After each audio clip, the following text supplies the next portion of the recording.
Hello students, हम लोग chemistry का न्यू चैप्टर स्टार्ट कर चुके हैं and this is structure of atom. और स्ट्रक्चर ऑफ एटम में जो टॉपिक हमारा चल रहा है this is discovery of electron. क्या टॉपिक चल रहा है हमारा टॉपिक चल रहा है डिस्कवरी ऑफ इलेक्ट्रॉन।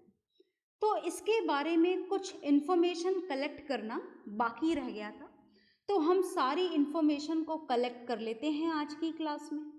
तो जो डिस्कवरी ऑफ इलेक्ट्रॉन है इसके बारे में हम ये तो जान चुके हैं कि this discovery of electron was done by the scientist J.J. Thomson, and this discovery of electron was done in the year 1897. And for this discovery of electron, the main apparatus arrangement which was used by him, that was a discharge tube. क्या चीज काम में ली गई थी? Discharge tube काम में ली गई थी। तो देखिए, डिस्चार्ज ट्यूब हम एक बार और बना देते हैं, हमारा रिवीजन हो जाएगा। मतलब देखिए, बात ऐसी है कि रिवीजन मुझे नहीं करना है, रिवीजन आपको करना है। तो जब मैं दोबारा बना रही हूं तो आप भी दोबारा बनाएं। Is it okay? So this is discharge tube and these are the, नाम तो नहीं भूले ना आप इनका, these are electrodes, okay? And this particular glass tube is connected with the vacuum pump just to control the pressure inside the glass tube, right? And now it is connected with the negative terminal and this is connected with the positive terminal. कुछ उल्टा कर दिया है मैंने, is it okay? भूलना मत आप, कुछ कंफ्यूजन मत रखना अपने दिमाग में। ऐसा मैंने बैटरी की डायरेक्शन को उल्टा कर दिया है। इसका मतलब ये नहीं है कि जो हमने लास्ट क्लास में बनाया था आप वैसे नहीं बना सकते। ये आपकी मर्जी है कि आप किधर लिखो, इधर नेगेटिव लिखना चाहो इधर लिखो, उधर लिखना चाहो उधर लिखो, जिधर लिखना चाहो उधर लिख सकते हो। तो बस ये याद रखिएगा कि the electrode which is connected with the negative terminal is known as cathode, and this is negatively charged, and the another electrode which is connected with the positive terminal of the battery is positively charged, and this is anode. इसको क्या बोला जाता है? इसको anode बोला जाता है। And we have assumed 3 cases over there. यहाँ हमने 3 cases apply किए थे, याद होंगे शायद आपको, कर लिए होंगे आपने लर्न। पहला केस था जब आपने यहाँ पर एयर का प्रेशर नॉर्मल रखा था और कुछ नहीं हुआ था।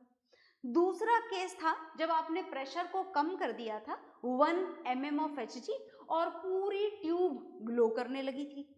तीसरा केस था जब प्रेशर को और कम कर दिया था 0.001 mm of Hg, और उस केस में यहाँ से कुछ रेज निकल रही थी और इस एनोड की तरफ यहाँ पर आपको क्या मिल रहा था?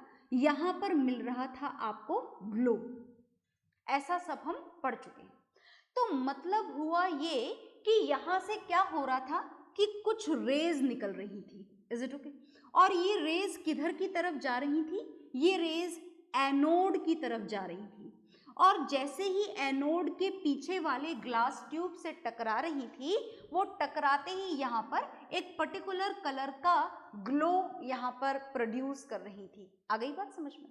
तो as these rays are going to start from the cathode and they are moving towards the anode, so as they always start from the cathode, therefore these rays are known as cathode rays. क्या नाम दिया गया इन raise को? इन raise को नाम दिया गया cathode rays. तो कैथोड रेज का मतलब आपको समझ में आया? तो हमने पढ़ा यहाँ पर प्रोडक्शन। किसका प्रोडक्शन पढ़ा हमने? हमने पढ़ा प्रोडक्शन ऑफ कैथोड रेज। थोड़ा ध्यान से सुनिएगा, टॉपिक इज वेरी कॉन्सेप्चुअल, बहुत कॉन्सेप्चुअल टॉपिक है। तो हम क्या पढ़ रहे हैं? हम प्रोडक्शन पढ़ रहे हैं, प्रोडक्शन ऑफ कैथोड रेज। और ये जो कैथोड रेज है जो प्रोड्यूस हो रही हैं, ये कहाँ से स्टार्ट हो रही हैं? They are going to start from the cathode and going to move towards the anode. Cathode rays की खास बात क्या है कि कैथोड रेज कहाँ से शुरू होती हैं? कैथोड से, और कहाँ पर मूव होती हैं? एनोड पर। तो हमें समझ में नहीं आया कि क्या अचानक से इस मेटल प्लेट में से रेज निकलने लग गई? नहीं, जब रिसर्च की गई तो पता लगा कि ये जो कैथोड रेज हैं, this cathode rays is simply a stream of electron. ये कैथोड रेज सिर्फ और सिर्फ क्या थी? ये कैथोड रेज सिर्फ और सिर्फ इलेक्ट्रॉन की एक स्ट्रीम थी. This was a stream of electron. When all of the electrons suddenly start moving in a particular direction, then that particular rays are known as cathode rays. अब ये cathode rays कैसे बनी, कैसे produce हुई, सुनिएगा ध्यान से. देखिए यहां पर आपने क्या भर रखी थी? एयर फिल कर रखी थी. और ये जो एयर यहाँ पर फिल थी, ये कैसे प्रेशर पर फिल थी? It was filled at a very low pressure. बहुत लो प्रेशर पर फिल थी. ये बात हमको पता है, बिल्कुल पता है. और इतने लो प्रेशर पर इस एयर के एटम के ऊपर, एयर एटम से मिलकर बनी होती है क्या? बिल्कुल. हमारे नेचर में, हमारे मैटर में जो कुछ भी है, everything is made with this atom only, atom और मॉलिक्यूल्स. Is it okay? तो ये जो एटम है, इस एटम पर आपने कितना वोल्टेज सप्लाई करा था? अ वेरी हाई वोल्टेज. कितना वोल्टेज? 10,000 वोल्ट्स. और जब ये 10,000 वोल्ट्स का इलेक्ट्रिक करंट आपने इस एयर पर सप्लाई करा, तो इसके इलेक्ट्रॉन्स क्या हो गए? एनर्जेटिक हो गए. और ये इलेक्ट्रॉन्स क्या हुए? एटम में से बाहर निकल गए. क्यों बाहर निकले एटम में से इलेक्ट्रॉन?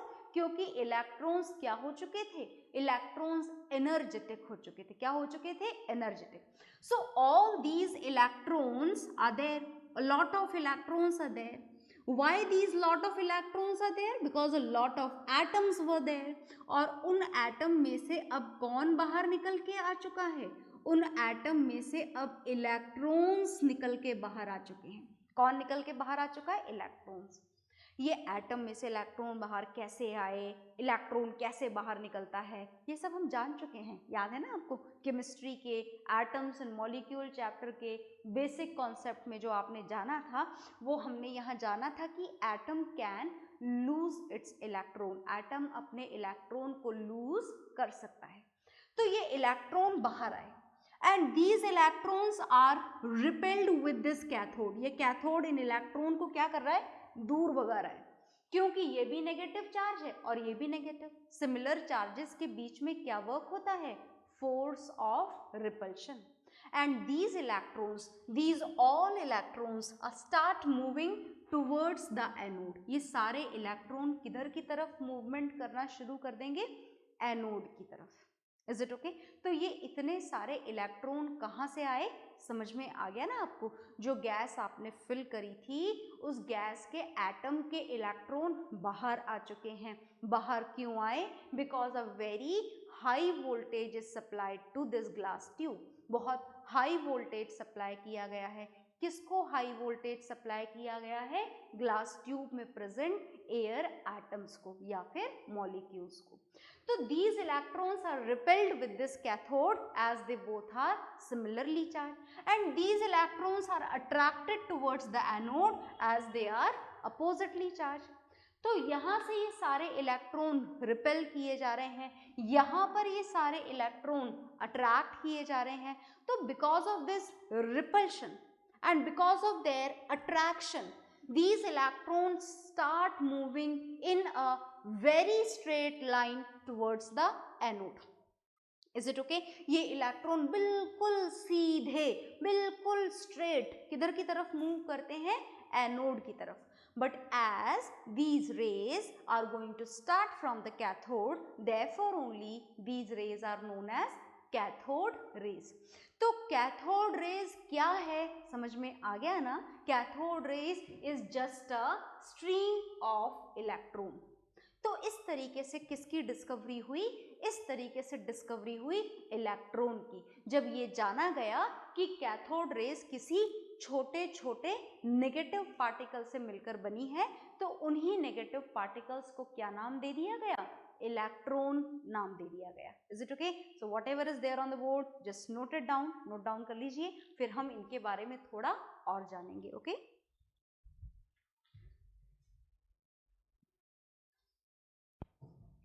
तो आपने जान लिया होगा प्रोडक्शन ऑफ कैथोड रेज. अब जो आप जानने जा रहे हैं, वो आप जानने जा रहे हैं प्रॉपर्टीज ऑफ कैथोड रेज. क्या जानेंगे आप प्रॉपर्टीज जानेंगे। किसकी प्रॉपर्टीज जानेंगे? आप प्रॉपर्टीज जानेंगे कैथोड रेज की। ये वायर है जो थोड़ा डिस्टर्ब कर रहा है, सो लुक हियर। हाँ जी, देखिएगा ध्यान से, हम क्या जानने जा रहे हैं? हम प्रॉपर्टीज जानने जा रहे हैं। किसकी प्रॉपर्टीज जानने जा रहे हैं? कैथोड रेज की प्रॉपर्टीज। तो सुनिएगा ध्यान से, we are going to know the properties of cathode rays. तो कैथोड रेज की कौन सी प्रॉपर्टी जाननी है आपको? सुनिएगा ध्यान से। First property of cathode rays is cathode rays always moves in a, मैं भी आपको बता चुकी हूं थोड़ी देर पहले, that they always moves in a straight line. ठीक है जी, ये तो हो गया फर्स्ट पॉइंट।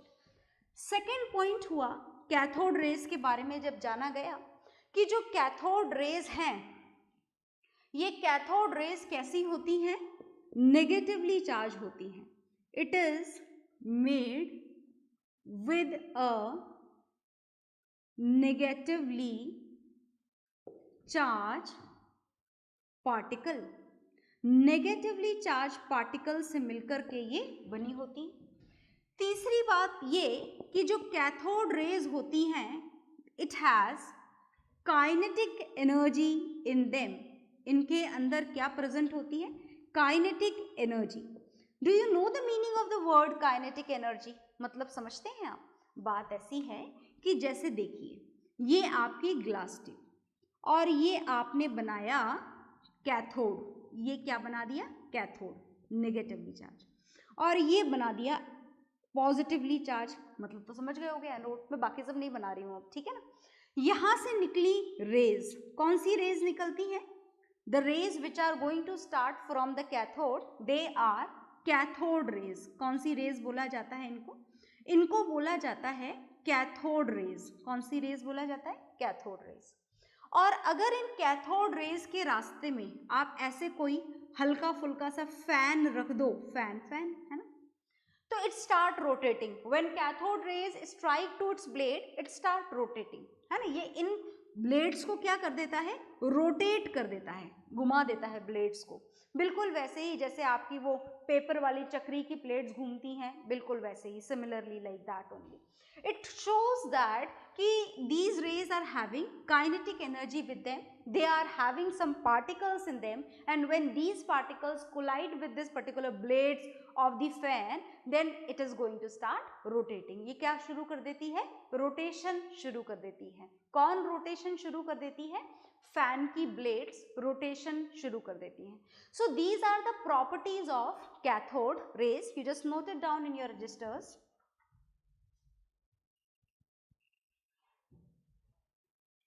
हाँ जी, तो आपने ये नोट डाउन कर लिया होगा, और ये प्रॉपर्टीज हैं कैथोड रेज की प्रॉपर्टीज। अब ये बात तो प्रूव हो गई कि कैथोड रेज किसी नेगेटिवली चार्ज पार्टिकल से मिलकर बनी है, और उस नेगेटिवली चार्ज पार्टिकल को क्या नाम दिया गया? उस नेगेटिवली चार्ज पार्टिकल को नाम दिया गया इलेक्ट्रॉन। क्या नाम दिया गया? इलेक्ट्रॉन नाम दिया गया।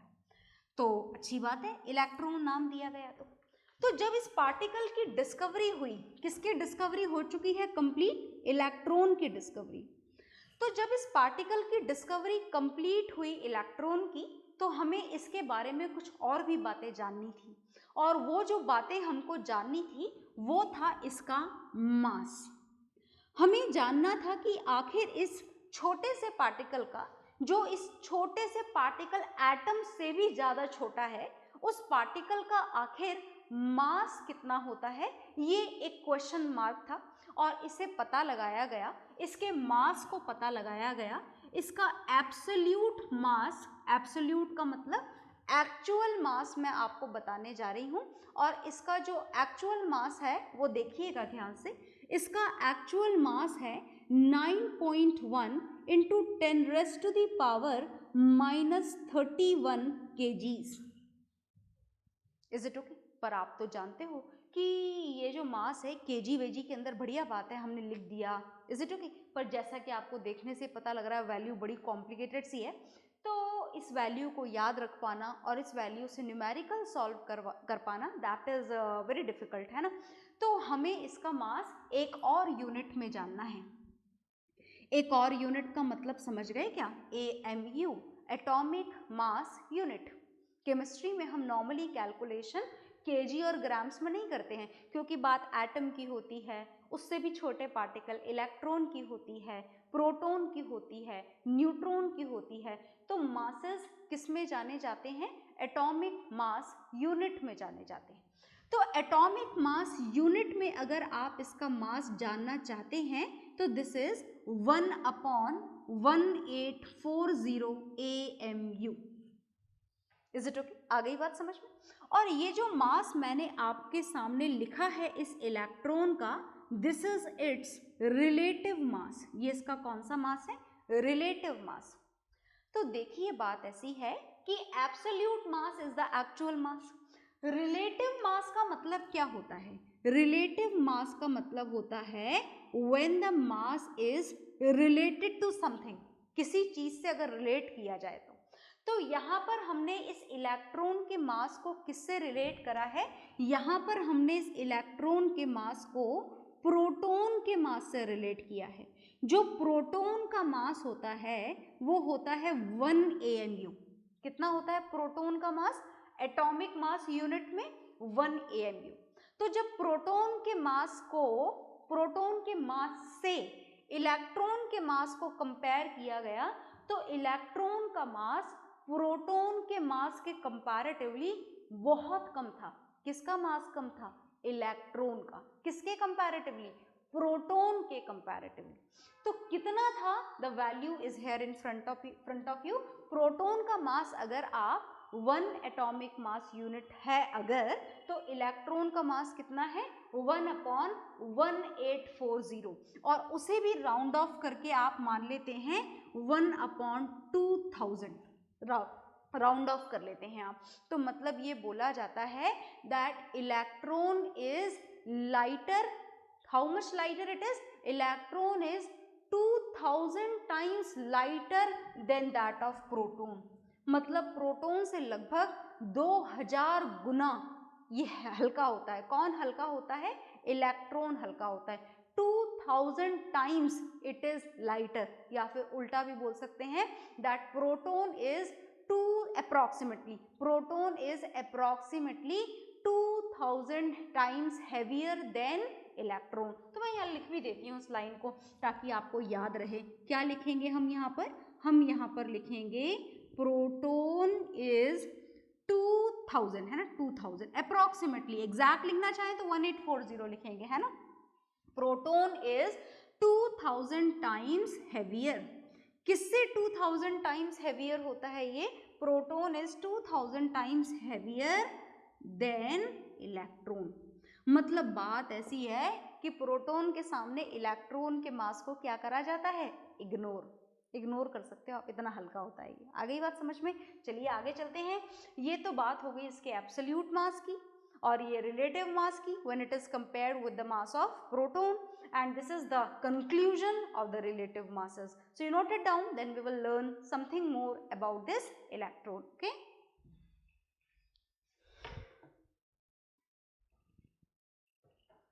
हाँ जी, तो ये आपने जान लिया है इसके मास के बारे में। पर जब बात इलेक्ट्रॉन की जाए तो सिर्फ मास के बारे में जानना सफिशिएंट नहीं होता है, हमें इसके चार्ज के बारे में भी जानना होता है। तो हम अब इसके चार्ज के बारे में जानने जा रहे हैं। तो ध्यान से देखिएगा, हम इलेक्ट्रॉन के चार्ज के बारे में जानने जा रहे हैं, है ना। तो देखिए हम जानने जा रहे हैं what is the value of charge. हम चार्ज की वैल्यू जानने जा रहे हैं, एब्सोल्यूट चार्ज। एब्सोल्यूट का मतलब क्या होता है? एब्सोल्यूट का मतलब actual value of charge, what ever the value of charge is. तो चार्ज की एब्सोल्यूट वैल्यू इस इलेक्ट्रॉन के लिए कितनी होती है वो देखिएगा ध्यान से। इसके चार्ज की वैल्यू होती है 1.6 इंटू 10⁻⁻⁻⁹ है ना। क्या चार्ज की वैल्यू, चार्ज की वैल्यू है तो किसी यूनिट में मेजर की जाएगी ना। जैसे अभी थोड़ी देर पहले आपने एब्सोल्यूट मास लिखा था तो आपने उसके आगे यूनिट क्या लगाई थी, केजी। तो ऐसे ही चार्ज की भी कोई एसआई यूनिट होती होगी, बिल्कुल।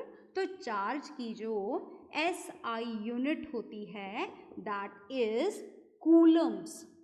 चार्ज की एसआई यूनिट क्या होती है, कूलम्स होती है, जिसे आप सिर्फ सी के थ्रू भी डिनोट कर सकते हैं। तो this is the absolute value of charge 1.6 into 10⁻⁻⁻19 Coulomb's. Is it okay. पर आप भूलिएगा मत कि ये इलेक्ट्रॉन का चार्ज है और इलेक्ट्रॉन पर चार्ज कैसा होता है, नेगेटिव। मतलब इस वैल्यू के आगे आप कौन सा साइन लगाएंगे, नेगेटिव साइन लगाएंगे। आ गई बात समझ में। तो this is the value of charge on 1 electron. This is the absolute charge. भूलिएगा मत, आप सोचो 10 इलेक्ट्रॉन की वैल्यू है ये, नहीं नहीं बिल्कुल भी नहीं। This is only for 1 electron. तो 1 इलेक्ट्रॉन पर चार्ज की वैल्यू कितनी है वो लिखी हुई है आपके सामने। ये तो एब्सोल्यूट वैल्यू है। तो जैसे मास आपने निकाला था एब्सोल्यूट एंड रिलेटिव दोनों, तो चार्ज की भी दोनों वैल्यू निकाल लेते हैं। तो निकाल लेते हैं। Now we have to find out the relative value of charge. अब आपको चार्ज की रिलेटिव वैल्यू जाननी है। और देखो जी, रिलेटिव का मतलब comparison has to be done, and for the comparison standard thing has to be assumed, and the standardization is done only with the help of proton। तो देखिएगा ध्यान से, जो प्रोटॉन का चार्ज होता है वो कितना होता है, मैं लिख रही हूं यहां पर। प्रोटॉन का चार्ज होता है plus 1.6 into 10⁻⁻⁻19 Coulomb's. This is the charge on 1 proton. तो अब जरा बताओ कि प्रोटॉन से अगर हम कंपैरिजन करें तो इलेक्ट्रॉन का चार्ज कितना होना चाहिए। देखिए ध्यान से, ये माइनस है और ये प्लस है। यहाँ भी 1.6, यहाँ भी 1.6, इधर 10⁻⁻⁻19 और इधर भी 10⁻⁻⁻19। मतलब इलेक्ट्रॉन और प्रोटॉन पर चार्ज कैसा है, एग्जैक्टली सेम। और ये सेम चार्ज ही तो है which makes an atom always a neutral particle. Electron का चार्ज हमेशा प्रोटॉन के चार्ज को क्या कर देता है, कैंसिल। Is it okay. तो मतलब अगर आप इस रिलेटिव चार्ज को लिखना चाहें इलेक्ट्रॉन के लिए, in that case the comparison has to be done with the charge of proton. तो प्रोटॉन का चार्ज है पॉजिटिव, इलेक्ट्रॉन का आप कितना लिख देंगे, -1। Is it okay? So this is the absolute charge of electron and this is the relative charge of electron. No unit has to be used here. कोई unit आपको काम में नहीं लेनी है क्योंकि यूनिट तो कूलम है और यहाँ सिर्फ कंपैरिजन हो रहा है इसके साथ में। Is it okay? तो आप इन दोनों वैल्यूज को नोट डाउन कर लीजिए। ओके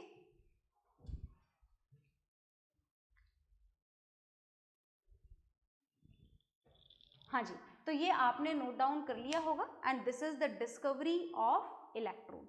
इलेक्ट्रॉन की डिस्कवरी आपकी कंप्लीट हो गई है और इलेक्ट्रॉन की डिस्कवरी के साथ में अब जो हमको नेक्स्ट डिस्कवरी स्टार्ट करनी है, जो अगर टाइम के हिसाब से देखी जाए तो इलेक्ट्रॉन की डिस्कवरी के पहले ही हो चुकी है और अब हम इसके बारे में जानने जा रहे हैं। तो शायद आप समझ गए होंगे कि अब हम किसकी डिस्कवरी के बारे में पढ़ने जा रहे हैं। हम पढ़ने जा रहे हैं डिस्कवरी ऑफ प्रोटॉन के बारे में। और ये जो डिस्कवरी ऑफ प्रोटॉन है, तो प्रोटॉन क्या है ये तो हम पहले ही जान चुके हैं। This proton is also a sub atomic particle of an atom. Atom का ये एक दूसरा सब एटॉमिक पार्टिकल है। तो इस दूसरे सब एटॉमिक पार्टिकल की डिस्कवरी किसने करी, इस दूसरे सब एटॉमिक पार्टिकल की डिस्कवरी करी ई गोल्डस्टीन ने। And when it was done in the year of 1886। ये याद रखना पड़ेगा आपको, ठीक है। तो अब हमें ये जानना है कि इस डिस्कवरी के लिए कौन सा अपैरेटस अरेंजमेंट काम में लिया गया। तो देखिएगा, जब डिस्कवरी प्रोटॉन की हुई तो आपको दोबारा से सेम डिस्चार्ज ट्यूब काम में लेनी पड़ी। तो कोई तो डिफरेंस रहा होगा डिस्चार्ज ट्यूब के कंस्ट्रक्शन में, बिल्कुल a minor difference was there. क्या था डिफरेंस, देखिएगा ध्यान से। सबसे पहले आपको काम में लेनी थी ग्लास ट्यूब, एग्जैक्टली जैसे आपने पहले काम में ली, बिल्कुल वैसे ही। Is it normal hollow cylindrical glass tube which has to be connected with the vacuum pump, और वैक्यूम पंप को कनेक्ट करने का कारण आपको याद है, so that we can control the pressure of air inside this glass tube. Is it okay? फिर आपको यहाँ पर काम में लेनी थी सर्क्यूलर मेटल प्लेट्स। ये आपने सर्क्यूलर मेटल प्लेट्स काम में ली। सर्क्यूलर मेटल प्लेट्स में से एक मेटल प्लेट को आपको पॉजिटिव टर्मिनल से कनेक्ट करना था और दूसरी मेटल प्लेट को आपको नेगेटिव टर्मिनल से कनेक्ट करना था, और ये हमने स्विच के बीच में डॉट लगा दिया है, that means switch is on, current is flowing. Is it okay? तो देखिएगा ध्यान से, आपको पता है ये बात, that the electrode which is connected with the positive terminal of the battery is known as anode, and the another electrode which is connected with the negative terminal of the battery, this is negatively charged and it is known as cathode. तो मैंने बोला कि कोई ना कोई difference तो रहा होगा, तो बिल्कुल एक डिफरेंस था, और जो डिफरेंस था वो ये था कि जो कैथोड यहाँ पर काम में लिया गया उसे परफोरेशन के साथ में लिया गया। परफोरेटेड कैथोड यहाँ पर काम में लिया गया। परफोरेटेड कैथोड का मतलब समझ गए ना, the cathode which has some holes in it. क्या प्रेजेंट है इस कैथोड के अंदर, इसके अंदर कुछ होल्स बनाए गए। अब ये होल्स क्यों बनाए गए, सुनिएगा ध्यान से। हमें यहाँ पर डिस्कवरी पढ़नी है, और किसकी डिस्कवरी पढ़नी है, प्रोटॉन की डिस्कवरी। और प्रोटॉन की डिस्कवरी कैसे हुई उसको सुनिएगा ध्यान से। प्रोटॉन की डिस्कवरी के लिए आपको यहाँ पर एक नई रेस प्रोड्यूस करवानी पड़ी, और ये जो रेस प्रोड्यूस की गई इस बार इनका नाम कैथोड रेस नहीं था, इनका नाम कुछ और था, और इनके दो नाम थे एक्चुअली। आप चाहें तो इन्हें एनोड रेस बोल सकते हैं, और चाहें तो इन्हीं एनोड रेस को एक और नाम प्रोवाइड किया गया, दैट इज कैनाल रेस। अब हमको कारण भी जानना है कि इनको एनोड रेस और इनको कैनाल रेस क्यों बोला गया, तो सुनिएगा ध्यान से। उससे पहले आप इसे नोट डाउन कर लीजिए, ओके?